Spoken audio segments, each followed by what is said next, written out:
7 числа, 7 января 2022 года попал в ДВД около часу дня. Қай жеріне алып кетті? Забрали нас недалеко от аккумуляторного завода с друзьями. Мы были вчетвером. Не істеп жүрдіңіздер ол жақта? По работе. По работе вот ездили мы. Друга моего застрелили. Нурлана Клепова застрелили. И нас забрали в ДВД. Где-то с часу до часу ночи я там был, около 12 часов.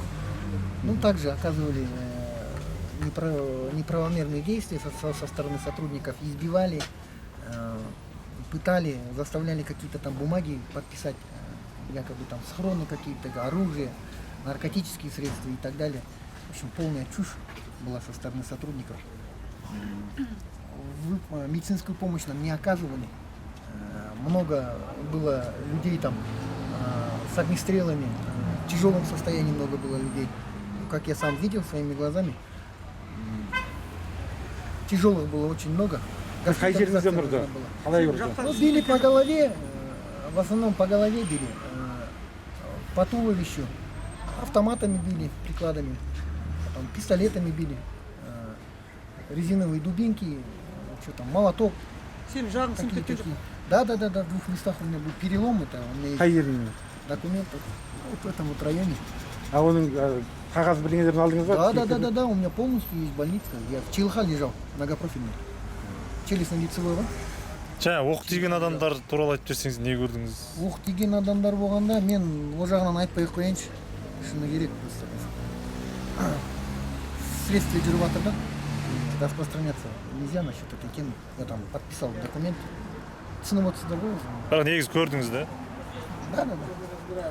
Қанша адам екенін де айта алмайсыз ол кезде? Айта алмаймын, о жағынан айтпай ақ қояйыншы. Ал өзің басқа тағы да қандай? Өзіңмен бірге барған жаңағы төртеуіңді бірдей апарды ма? Я үш адамды алып барды ғой. Оларға не істеді? Тура сондай ғой. Тура сол ғой. Ұрып, қинап, сондай отказной жаздырды. Бір жігітке отказной жаздырды қасымда болған. Не Сразу на месте. Вот, қағаз жазбасаң қазір үйге жібермейміз и так далее. Сондай. Ну, претензий не имею деген. ДВД-ға претензий не имею деген. Сен де сондай қағаз жазып бердің ба? Жоқ, мен ондай қағаз жазған жоқ, мен отказался.